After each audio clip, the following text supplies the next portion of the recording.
Good afternoon. I'm Van Rogerson, President of NC East Alliance. We want to thank you for joining us for our last webinar of the year, one that I've been looking forward to for a couple of months now. More about that in just a second. First of all, we really want to thank our advocacy partners. They have helped us with this whole webinar series that we started the middle of last year. Platinum level, ECU, Integrated Financial Holdings, Invident. Gold level is Bulling Company, Dominion, Electricities. And on silver level, Port of Virginia, Duke, Evolve, Nutrien, Edenton Chowan, Kilpatrick Townsend, Martin Marietta, and PNC Bank.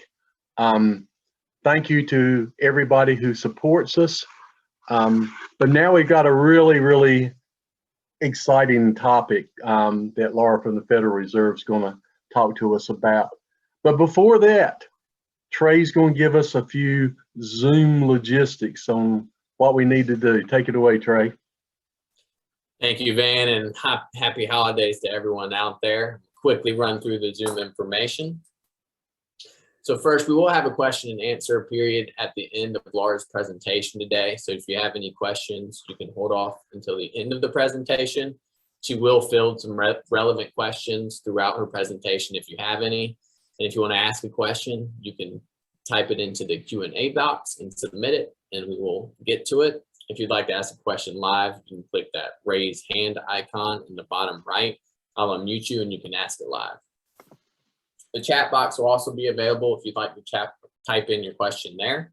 Laura may also have some helpful links or resources that we'll submit in the chat box, so please keep a lookout for that. At any point today, you need to adjust your audio settings. You can do so by clicking the audio setting tab in the bottom left. Adjust your settings as needed.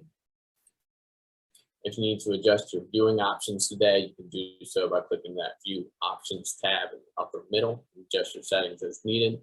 You can also enter and exit full screen mode by clicking the 4 arrows in the top right. And with that, that should cover everything. I'm going to introduce our speaker for today, Laura Ullrich. Laura is a regional economist at the Charlotte branch of the Federal Reserve Bank of Richmond. Previously, Laura was Associate Dean for Undergraduate Programs and a Professor of Economics at Winthrop University.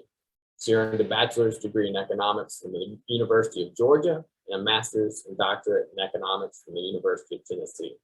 Prior to graduate school, she worked as a business consultant for Ernst & Young, specializing in executive compensation determination. In 2014, she served as a Fulbright scholar, teaching economics in Kosovo, and has spent considerable time working on local economic development issues in Bolivia. And with that, Laura, I'll turn it over to you.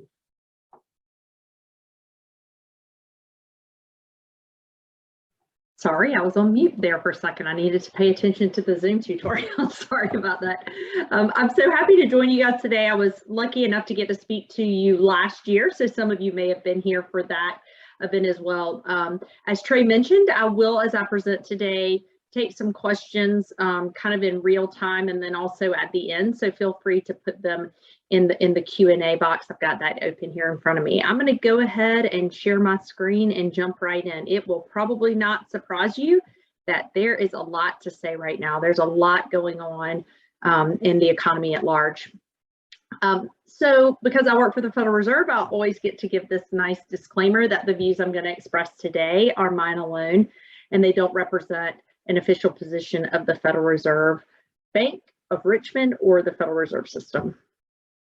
So just a kind of an overview of what I'm going to go through today. You know, 2020 was extraordinarily volatile. It's amazing to think about what all we've been through as really as a society, right, in the past almost 2 years. And so really volatile 2020. 2021 has been a year of recovery for the most part, a year of growth.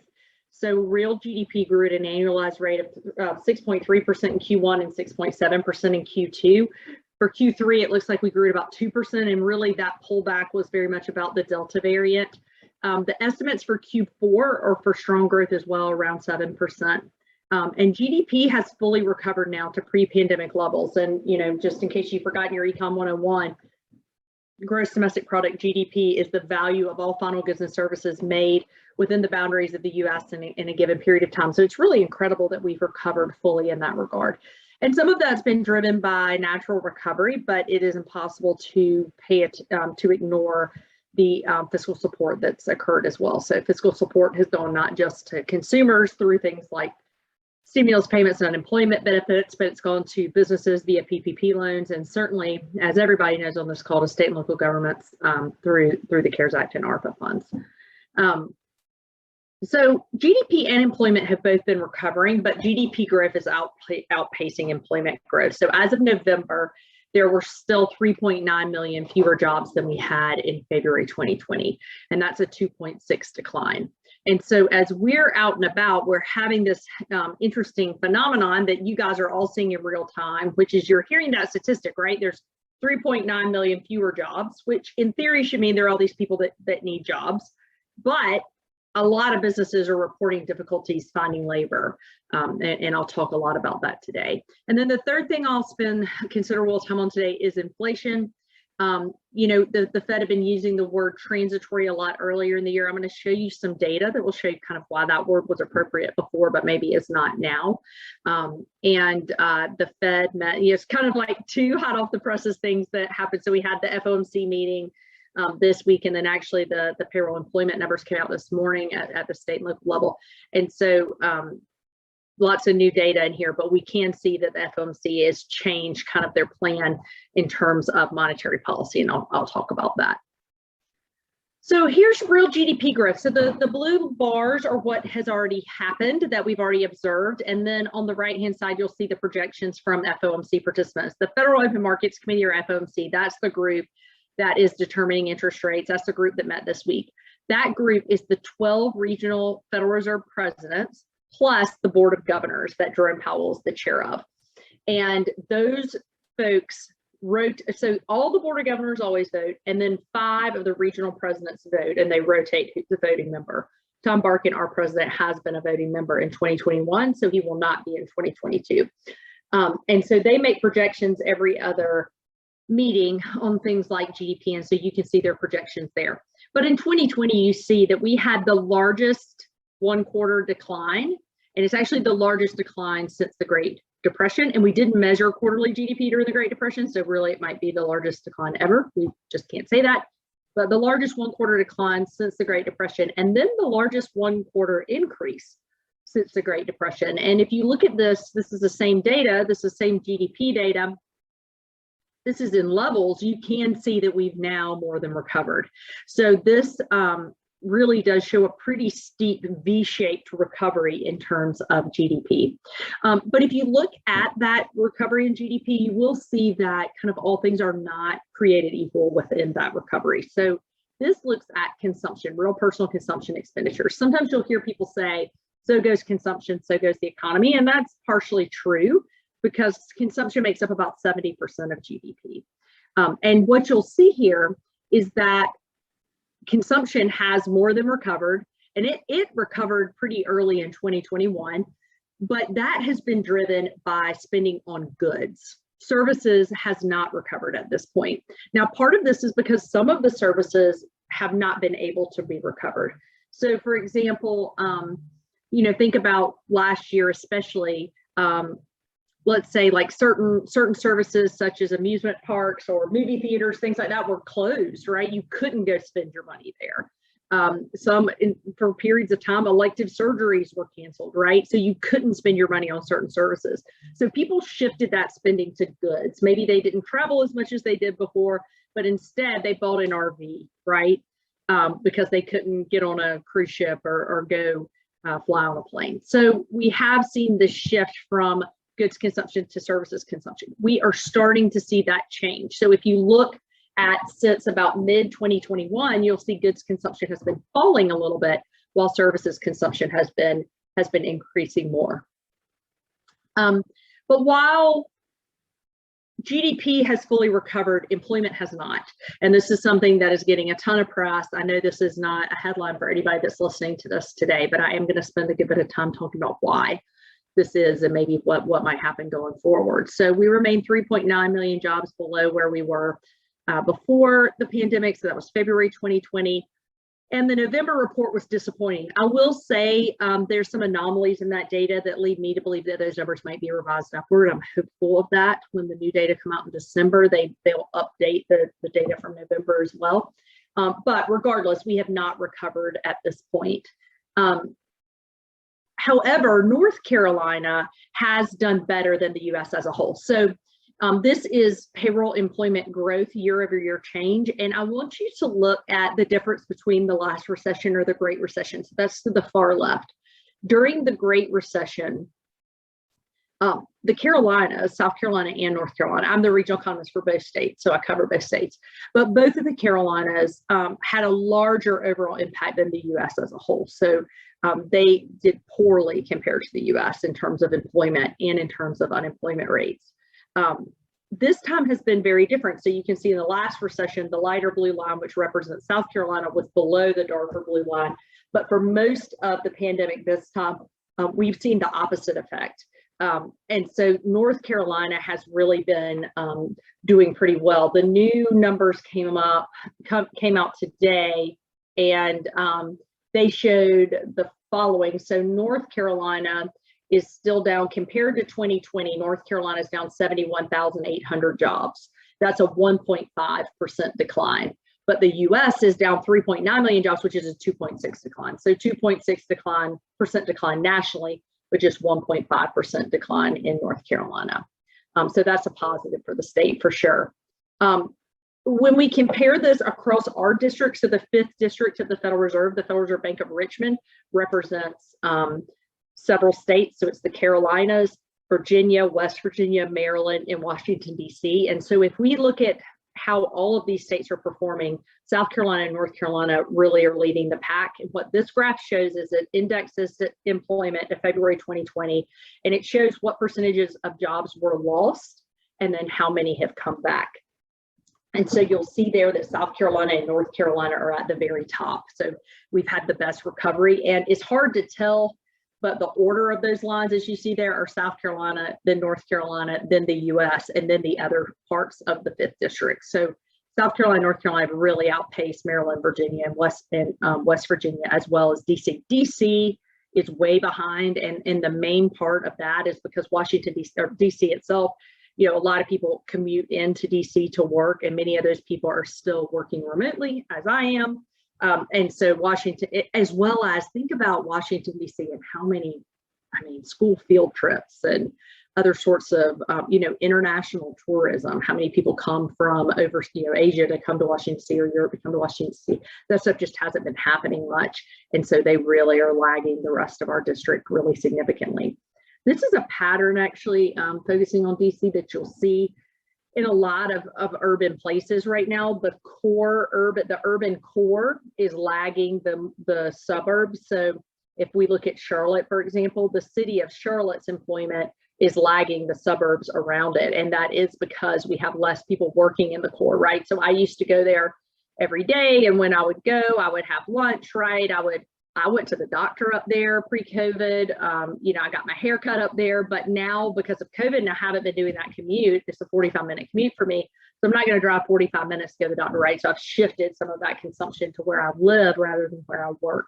And so this is a pattern we're seeing, that some of the urban core spots have been lagging some of the suburbs, and I'll actually show you that in a moment. This is one of my favorite graphs to show people, and I have both North and South Carolina on here, and I want to spend some time on this because a lot of the areas, the geographies that you guys represent are actually on here. So this shows both short-term and long-term employment change. Now, I do want to note the November data came out today, but we weren't able to update this chart. It just came out this morning, so we updated most of the presentation, but this is still using October data. But what this shows on the x-axis is year over year. So it's comparing October 2021 to October 2020. And then the y-axis is looking at 10-year average growth rates. So what we see is, and these are MSA, so these are metropolitan statistical areas, and the bigger the bubble, the bigger the MSA. So that's why Charlotte and Raleigh are big, and Fayetteville and Rocky Mount are smaller.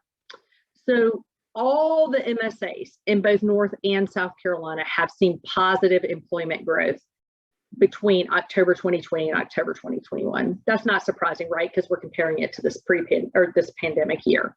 But you will see that growth has not been equal across the areas, right? So those of you that are from the Wilmington and Greenville areas, you've seen really substantial growth, growth over 5% in a single year.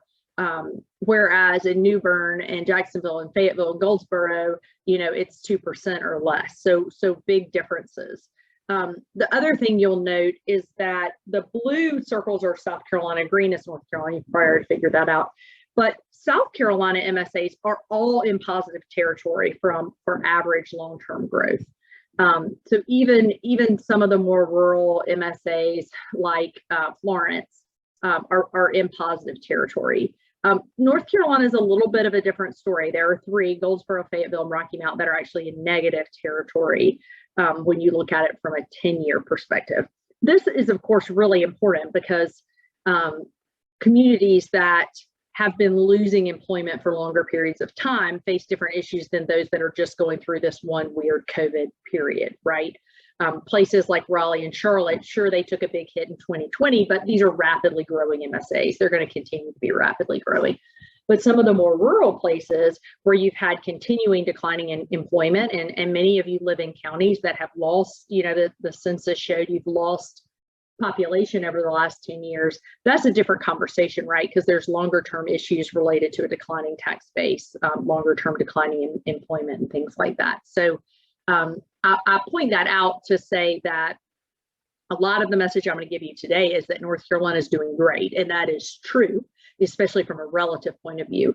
But we do acknowledge that there are places in North Carolina that are not doing as well and that are concerned certainly about economic growth going forward, and would love to talk more about that in the Q&A if you have any questions or comments.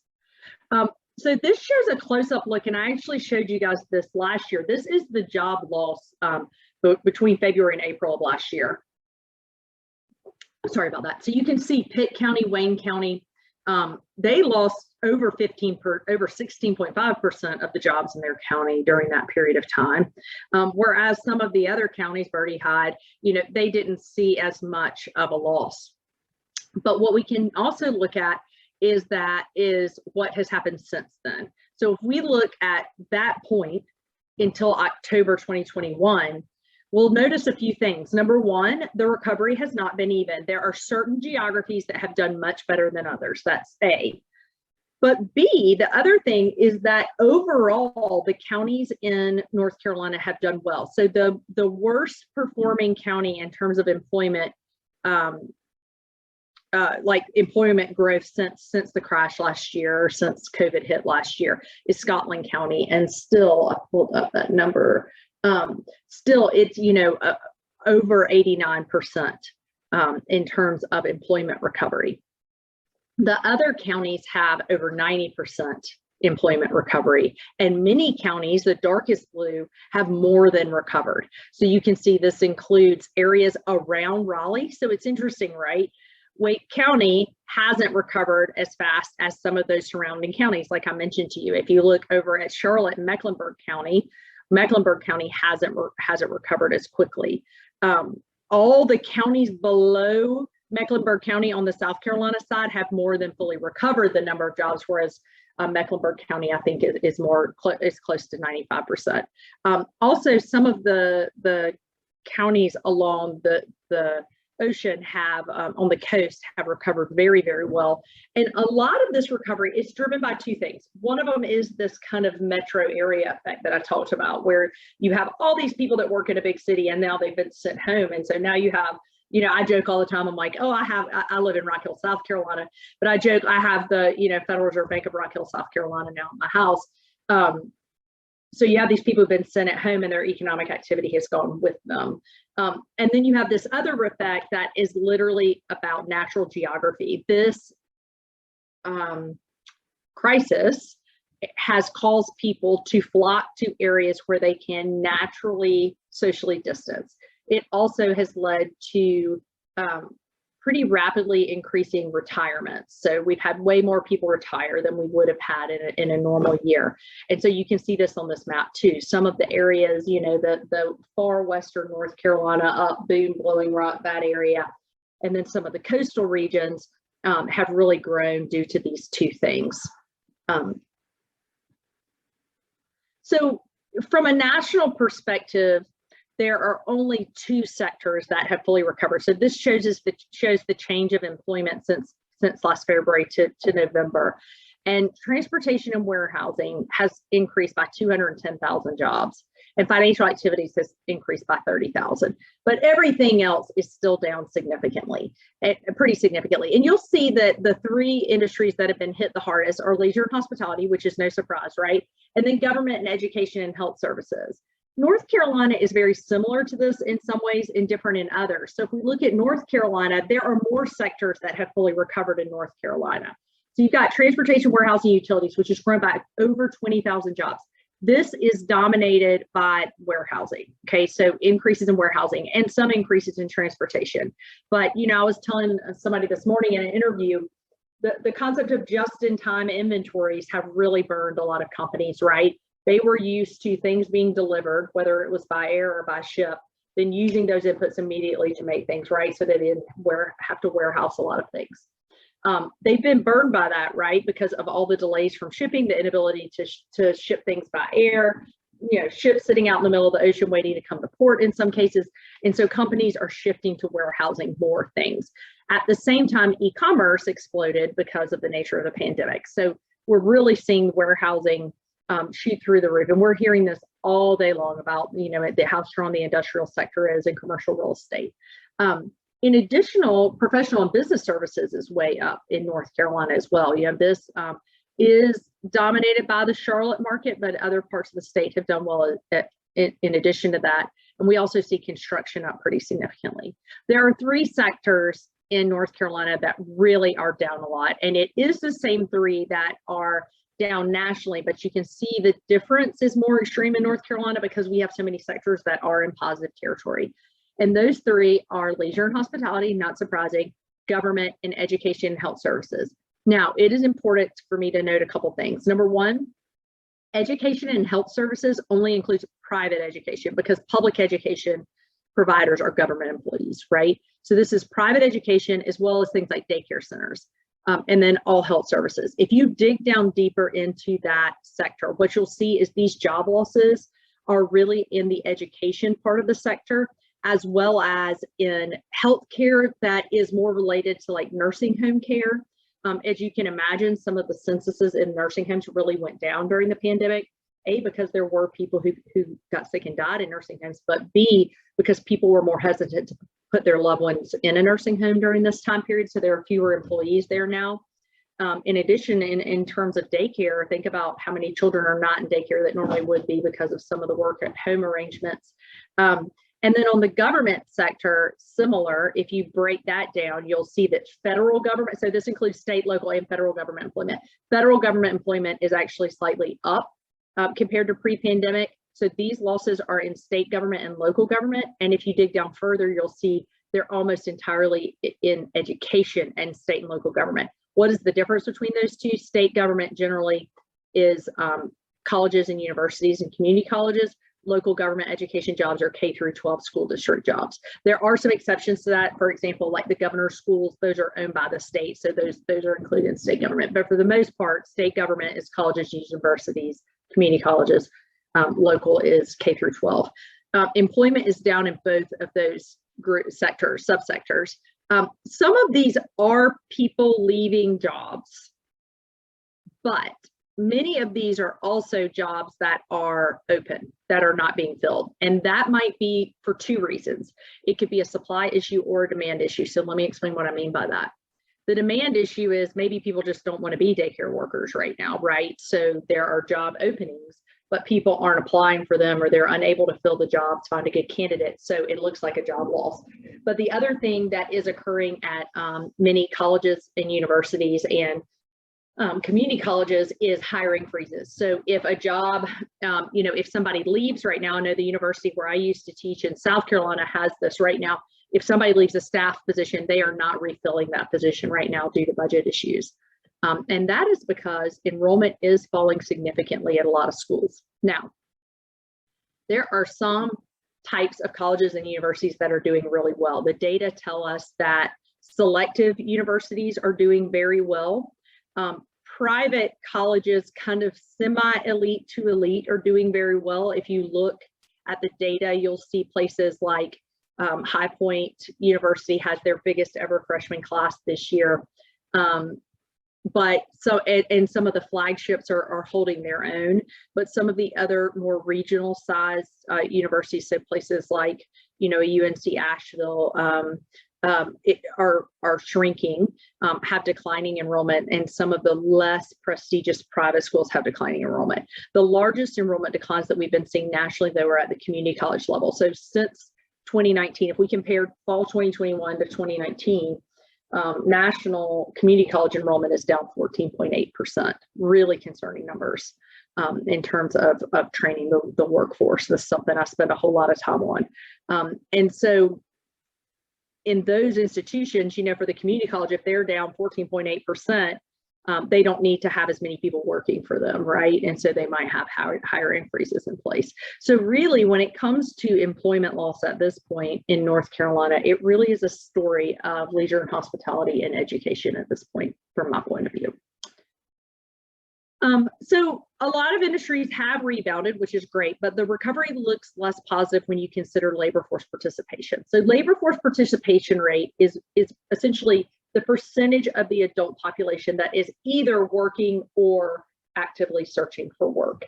And you can see that this took a major dive last year, and it's only recovered to about 50% of where, we've only recovered about 50% of that loss. So one of the big questions has been, who has left the labor force and why? And so I have done the math based on age, gender, and race to give you an idea of what is going on. This is important to know, because to know how to get people back in the labor force, you have to understand who is leaving the labor force, and sometimes it's difficult to identify that. So this is male labor force participation, age 20 and older. So I took out the teenagers, they're a little more volatile. And this looks at labor force participation for men since 1990. And the reason I went that far back was so you had some historical context. And you'll notice a few things here. Number one, Hispanic men have always had the highest labor force participation rate, followed by white men, then black men. Those lines have never crossed. You will notice, though, right before the pandemic, so if you look to the far right, the gap between white male labor force participation rate and black male labor force participation rate had been narrowing pretty considerably, because white male labor force participation had been falling, whereas black male labor force participation was rising. So pandemic hits, and you'll notice that the navy blue and purple lines there decline more than white, right? So minority men had a larger impact to the labor force participation rate than white men. This isn't surprising, especially because in the beginning of the pandemic, COVID disproportionately hit communities of color. I mean, we saw this in the data. And in addition, many of the industries that were impacted the most severely employ a larger percentage of minority workers. But what's interesting is the recovery since then. So at the bottom, I have some data that show, okay, so we had this decline. All of the groups had a decline last year, but what percentage have they come back, right? Remember, I showed you in this graph that we've come back about 50%.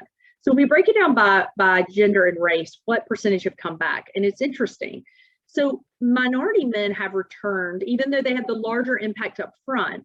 Black males have recovered 75.6% of what they've lost. Now, I do want to point out that in the recent couple of months, that's been declining. So it was as high as 94% of the loss have been recovered, but we're at 75.6% now. Hispanic males, 86.1%, whereas white males have only recovered 37.04%. So if you look at the decline, so if you compare February 2020 to now, white males' labor force participation rate has dropped significantly more than minority males. Some of this is driven by retirements, and I will be able to show you that in the age breakdown that I'll do in a minute, but we believe that there's more white males that have retired than minority males. But this is interesting for a few reasons. I've actually written, and Trey might be able to look this up and put it in the chat, but I wrote an article earlier this year about male labor force participation rate and how it had been falling over time. And white male labor force participation is really what had been falling. You can see that on this graph. And so some of this is retirements, but some of it may also be kind of an acceleration towards an already continuing trend. And I'll put a link to that in the chat when I'm done if it's hard for somebody else to pull it up. So if we look at women, it's a slightly different story. First thing you'll notice is the lines do cross here. So with women, Black women have always had the highest labor force participation rate, or at least since 1990. But Hispanic and white women have crossed lines a couple times. But if you look to the far right, you will see that females had larger impacts than males, right? Compared, so I'll come back here for a second, and there are the declines for men, and here are the declines for women. So women were more heavily impacted at the beginning of the crisis. Once again, probably not surprising, A, because of the industries that were hurt, and B, because children all over the country all of a sudden were sent home, right? So I have 3 boys. And last year, I had them in my house remotely all year, right? So I continued to work because I could work remotely and I could manage it fairly. But there were a lot of women who said, I'm going to have to step out for. Thank you, Trey, for posting it. The correct article. So thank you for that. So big minority women in the beginning, women impacted more than men, minority women impacted more than white women. But if we look at the recovery since that time, we'll see that white women have recovered percent, Black 26.7%, Hispanic 51.7%. But if we overall decline, because the decline was so big for minority women, white women, it's only declined 2.74%, but minority women have seen larger declines, so 5.2% for Black women and 4.5% for Hispanic women. So it really, you know, and once again, I'll go back up here so you can look at males. From a male perspective, it's more white males that we've seen leave the labor force in terms of percentage. With females, it's more minority females. So if we look at it, age, this is extraordinarily interesting. So I broke this down into 3 age groups: age 20 to 24s, these are young workers, then age 25 to 54, because that's what's known as prime working age, right? Prime age workers, and then age 55 and older. And a few things you'll notice here. The one thing is the decline in labor force participation rate during the heart of the pandemic was way more severe for younger workers than for the other age groups. Tons of younger workers work in leisure and hospitality, so that's not surprising. But that age group has recovered very well. So 91.6% recovery at this point. And if you look at pre-pandemic compared to now, labor force participation rate for age 20 to 24 is only down 0.96%. Prime age has recovered decently well, so better than the overall, which is around 50%, as I mentioned.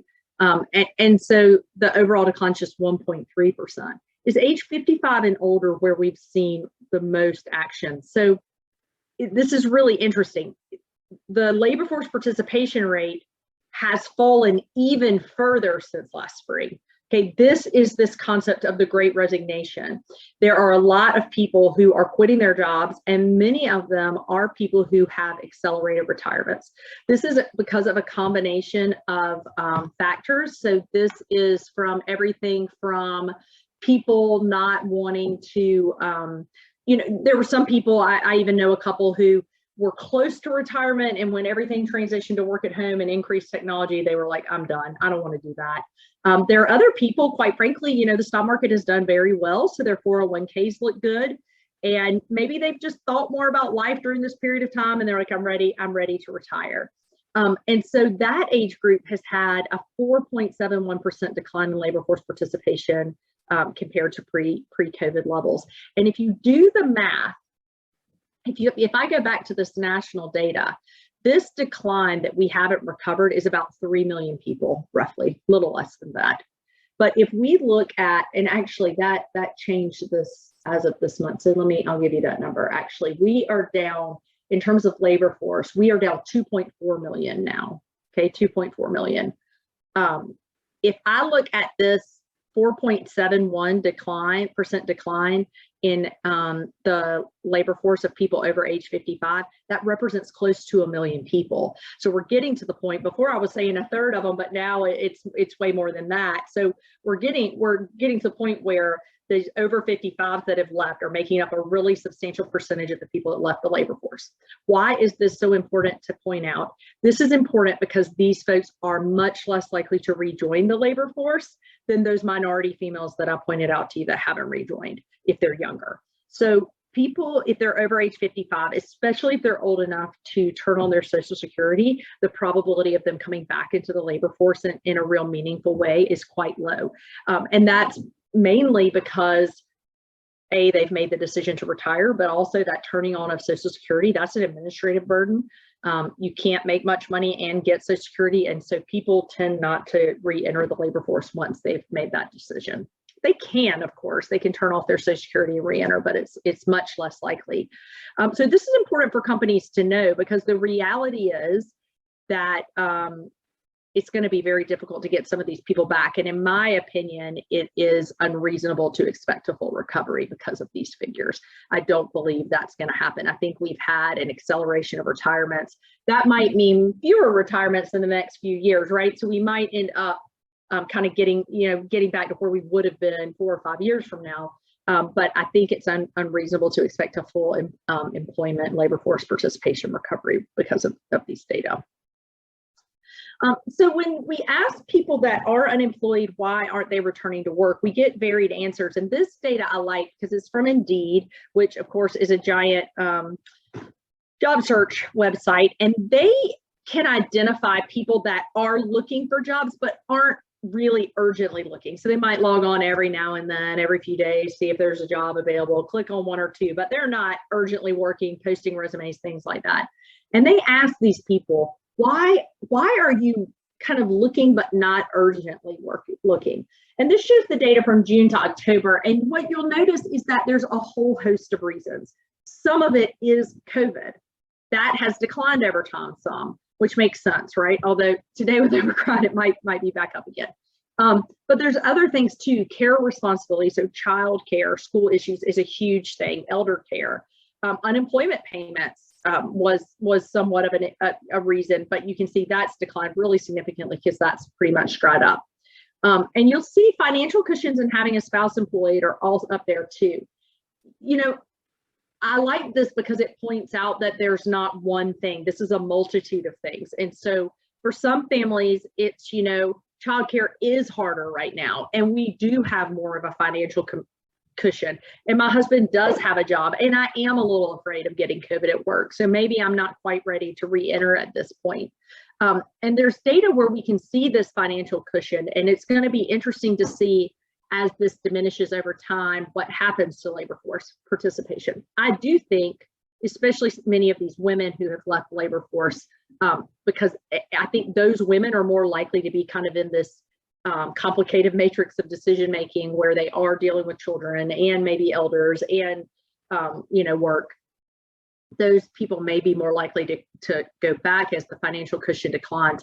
This is from JP Morgan Chase, and this shows the percent change relative to 2019 of median weekly checking account balances. And I love these data. I think they're so interesting because it shows about income quartile, and the first income quartile are the lowest income families. And you can see at the bottom, that's families that make under $30,000 a year. And the fourth income quartile are the highest, 25% of families. You can see the fiscal support, right? You see first stimulus payments go out, checking account balances peak, then people start spending all that money, right? They almost spend it all down, second round of stimulus, right? And you can see these bumps. We've been getting these, families with children have been getting these advanced child tax credit payments since the summer, and the last of those have now gone out. And so what we're going to see is these balances decline again. I do want to point out that, so the last data that we have here show that the lowest income families had 71% more money in their checking account than they did prior to COVID. But that 71% only amounts to about $1,000.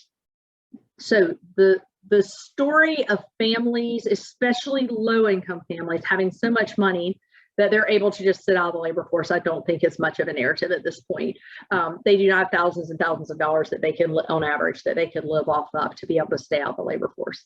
However, if you go down to like the fourth income quartile, the wealthiest families, 25% of families, they have close to 40% more income or more money in their checking account balances. That is way more than $1,000. And so for those families, like I said, if it is more of this complicated matrix where we're kind of borderline about having that second person in our family work anyway, and we've got this money we got last year, and it makes sense that you might see some of those people sit out of the labor force. So I actually believe, it's my personal belief, that we might see more movement in those in like the fourth income quartile in terms of returning to the labor force as this money runs out. So it's not surprising, based on everything I've shared, that job openings and quits rates are really high. They're both at record levels. And we hear from our people in our surveys that they're having a very difficult time finding workers with the necessary skills. These are from, we do a survey of manufacturers and service industry. And so because of this, wages are increasing, but maybe not as much as you might expect. So we're hearing a lot about wages going up, but we're not seeing it in the data all that much yet. So the dark blue line is low skill occupation, red is mid skill, and the dotted is high skill. So wages are up compared to last year and the year before, but not at unusually high levels yet. And if we consider inflation, which I'm about to touch on in a second, which you'll actually see, so the solid lines here are nominal, which means they don't consider inflation. The dotted lines do consider inflation. And the lighter blue line is leisure and hospitality. So even after considering inflation, leisure and hospitality wages have gone up by about 5% in real terms. But for everybody else, wages are actually down after you consider inflation because inflation is up so much. So we are not seeing people realize large, a lot of times we'll talk to people and we'll say, are you doing bigger raises this year? They're like, yes, much bigger. We're doing 4% and 5%. But if that's lower than inflation, then that's actually a real decline, right? So we're not really seeing real wages go up, except in the case of leisure and hospitality. So quickly here on inflation, I just have this in here, and you guys will get a copy of these slides. But really, when we're looking at inflation, we're considering three things: prices, wages, which I just went over, and then inflation expectations. Producer prices are way up. So these are the prices that producers are paying for their input goods. There's no doubt that those are up significantly. And we are seeing in consumer inflation surge as well. So those are the most recent CPI numbers. Now, you'll hear sometimes people mention core CPI. That's the blue line. And you'll notice that one is less, it's more stable. Total CPI is different from core CPI in that core CPI takes out energy cost and food cost. Why do you do that? Because those tend to be more erratic, and energy cost, actually, like gas prices, have much less to do with what's going on in the general economy than they do other factors, including international factors. So that's why that is taken out a lot of times, and it's like we just look at core CPI. But even core CPI is up at 4.6%. I do want to show you this picture that shows why this word transitory was used earlier in the year, but is no longer really appropriate. So this breaks inflation growth down into a few categories that are relevant now. So new vehicle prices, used vehicle prices, airfares, recreation, and then everything else. So what do we see? Well, we see that when inflation really started growing, when core CPI growth was the highest this year, which is not now, but it was earlier this year in April to June, it was really driven by just a handful of categories. So CPI is measured by looking at a basket of goods that people consume and how much would that basket of goods cost. Well, you can see in April, May, and June, the increase was a huge percentage of it was used car prices and airfares. Well, these are going to be temporary because we know what's causing them, right? Like airfares, for example, COVID hits, planes stop flying, they take them out of rotation, right? So the planes are sitting there. So then all of a sudden, demand for airfare in the spring and summer spikes, and there aren't enough flights, so prices go up, right? Used cars, we have a similar but different thing going on, which is a chip shortage. So the chip shortage has led to severe declines in new car inventory. And so there are not new cars to buy. I'm shopping for a car right now. I've been to several dealerships where there's not a single car on the lot, new car. So because of that, there are some used cars sitting there. So if you want a car, you might buy a used car. In addition, because of some of this fiscal support people got, they did get larger amounts of money at once. And so people might think, oh, well, we've kind of been needing a second car. Let's do that now. And so demand goes up, supply is down, prices go up. Those are transitory. Transitory doesn't mean it's going to resolve itself like that. It's not, especially in the top case of used cars, but it means it's temporary. At some point, we would expect it to normalize. What's happened, though, is you'll see that in the past few months, it's been shifting away from those specific categories and more into the green. And the green is everything else. That's what's impacting, your average normal family. And this is core CPI growth, so this doesn't include food and energy. And so this is why the Fed is starting to take a more serious look at it, or not more serious, but I guess that's fun to say, more intentional look at what to do in terms of policy. In addition, inflation expectations are elevated. This shows what we call TIPS inflation compensation. It's kind of a complicated measure, but what I can say is the red shows more short-term inflation expectations, blue is longer term. Short-term is up, but the blue has remained pretty stable. So in terms of expectations, that's a good sign. So the Fed is looking at all of this, and they take part in policy initiatives based on it, right? So one of the things that the Fed releases, you may or may not have ever seen it, but you can see it on the website. They release this thing called the dot plot, and they release it every other meeting. So in September, this is the September dot plot. And this is their prediction of what was going to happen to the federal funds rate, interest rates over time. And each dot on here is one of those FOMC participants. So 12 regional bank presidents plus the 7 board of governors. Nobody was anticipating a rate increase in 2021. And a lot of them were saying even in 2022, they didn't think it would increase. But then 2023, they start thinking it's going to go up. Well, this is the one they put out this week. So this week, again, they didn't increase it this year, but everybody that participates sees an increase next year, at least one increase. Well, actually, at least 2 increases. So if you look again, this was the one from September. This is the one from yesterday, or this week, 2 days ago. The interesting thing, though, and I'm going to flip back so you can see this again, is look to the far right to the longer run. It stayed exactly the same. Now, we can't tell who is who. We don't know, I don't know which of those dots is Tom Barkin. I don't know if he's the dot on the 2 or the 3 or in between, but we can see that it stayed exactly the same. So what is changing is kind of the path to get to that longer term spot. In addition, they announced that they would be winding down their asset purchasing or tapering much faster than expected. They'll be done with that in March.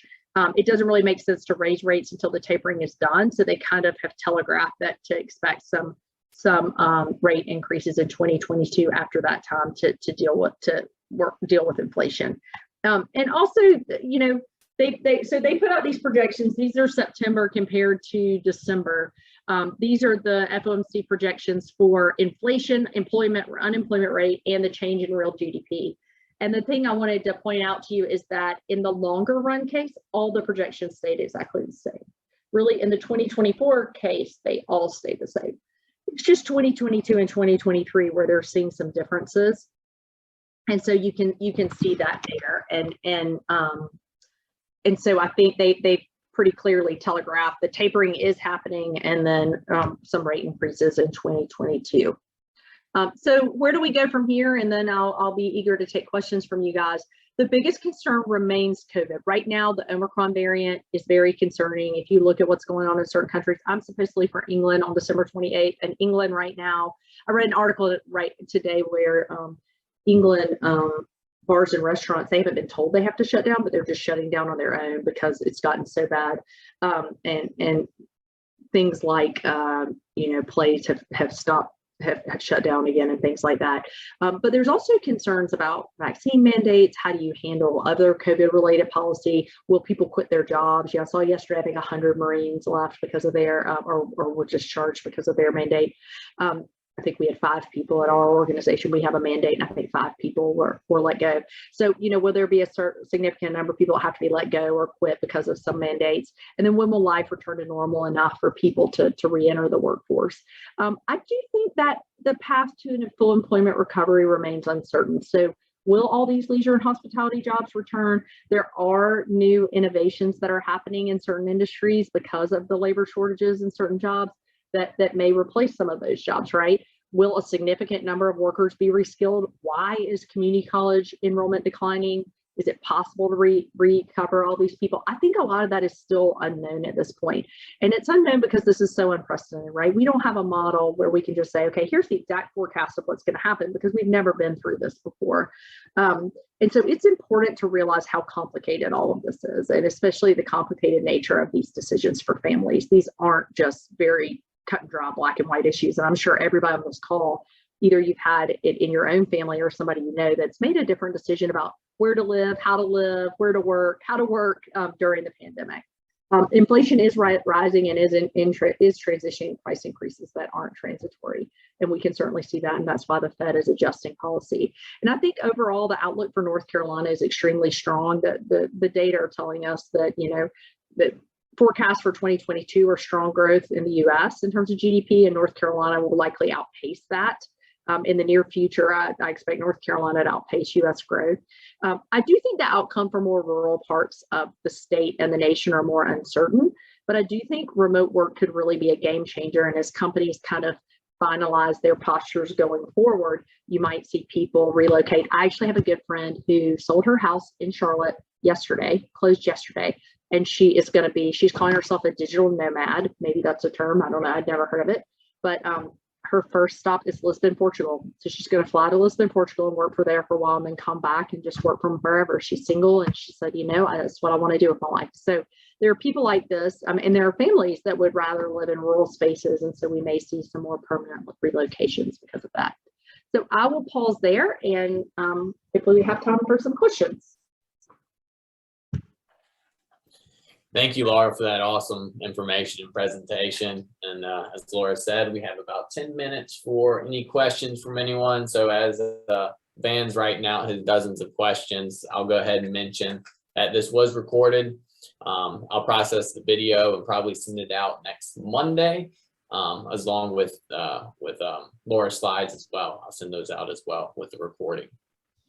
So if there are any questions, please type them in the Q&A box or the chat box, and Laura will get to them.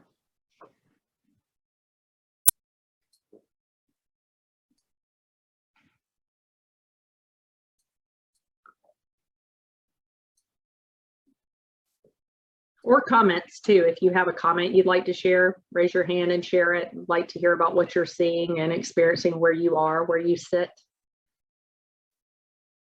Especially we haven't gotten out to Eastern North Carolina as much as we did before because we're not allowed to travel. So we'd love to hear your viewpoints.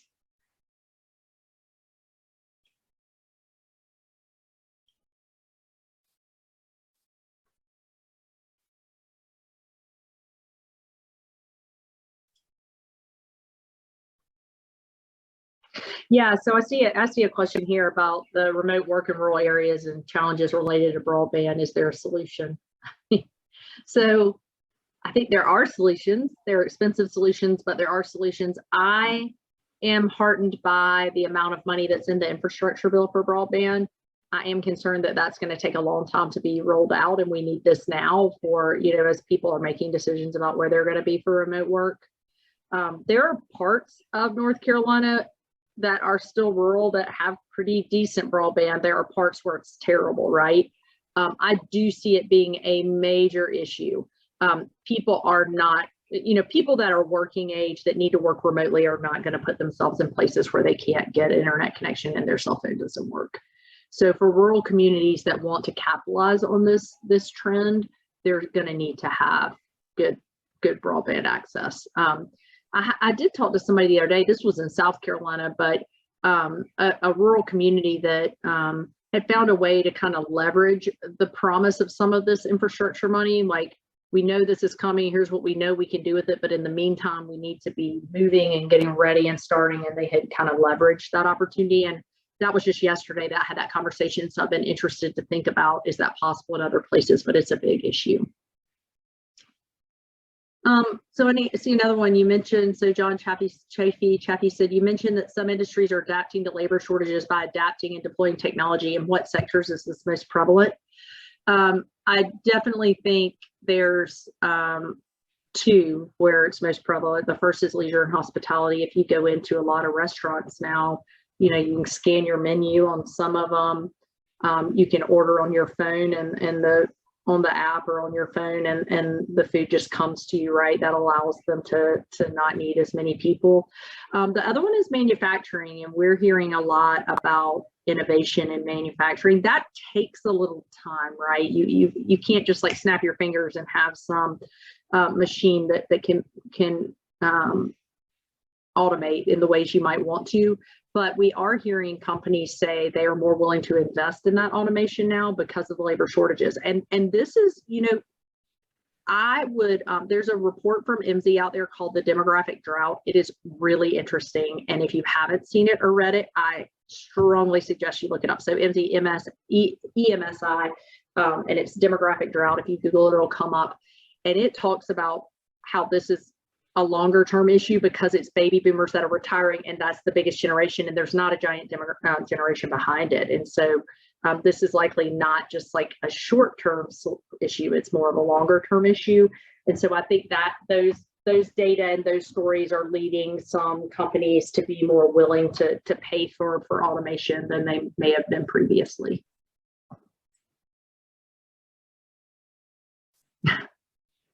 I see Sarah's question. If North Carolina is doing well, recovering after the pandemic, what states are on the opposite end of the spectrum? We want to recruit businesses in those states. Absolutely. So some of them are not surprising, right? Some of them are the states that have been losing population to places like South Carolina and North Carolina for a long time. So places like New York, Illinois.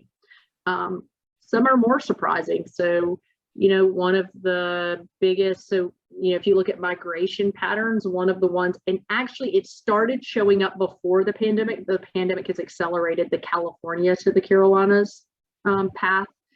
And so we're seeing that more, and that's driven by a combination of prices, right? It's just so much cheaper to live here and to operate here for a business. It's also, some of it is driven, I think, by policies and politics. But that we are starting to see that as more of a pattern as well. But there's certainly a movement from Northeastern and Midwest states in people and businesses into the Sun Belt. So into the whole, you know, Southeastern corridor all the way over to Texas. There are things though that make, you know, there's some really interesting articles out there about people who've moved from like San Francisco to Austin, Texas, that say like they regretted that decision in the long run, because there's actually some things about that part of the country that are less attractive. So for example, the isolation of Texas, like Austin is great, but you know, one of the articles I read said before I moved here, I didn't realize it was more than 5 hours to go anywhere. And before, when I lived in California, I could hop in my car and go all up and down the West Coast. Well, it's similar to that on the East Coast, right? If I want to go to the beach, I can be there very quickly. I can be in the mountains quickly. I can hop on a plane and get a lot of places out of Charlotte in 2 hours, right? And so that's similar to California. And so the East Coast has a lot of things that are very attractive to people on the West Coast if they're looking for a major move. And so I think we'll continue to see that as well. But that's a great question. So I've got another question. We talked about this before the webinar, and you hinted at it in your presentation. So obviously cryptocurrency has made a lot of people very wealthy, and it's also done the opposite for some people. What does it look like for the future for the entire economy? How will it affect the entire economy? Yeah, great question. And we get asked a lot about this. One thing I will say, and this is public knowledge, you can Google it and read about it. The Federal Reserve is working with MIT to consider that the concept of a central bank digital currency. So you also sometimes hear this called CBDC, central bank digital currency. And so that would be a cryptocurrency that would be like the dollar, right? It would be an account where you would have it to spend money. So there is movement in that direction. I think there's still a lot of hurdles, including and mainly security related issues. Obviously, cybersecurity is a huge issue in that world, but it is moving forward in terms of just the investigation stage. So I think that's an acknowledgement that this is a real thing, right? This isn't something that we can just kind of ignore.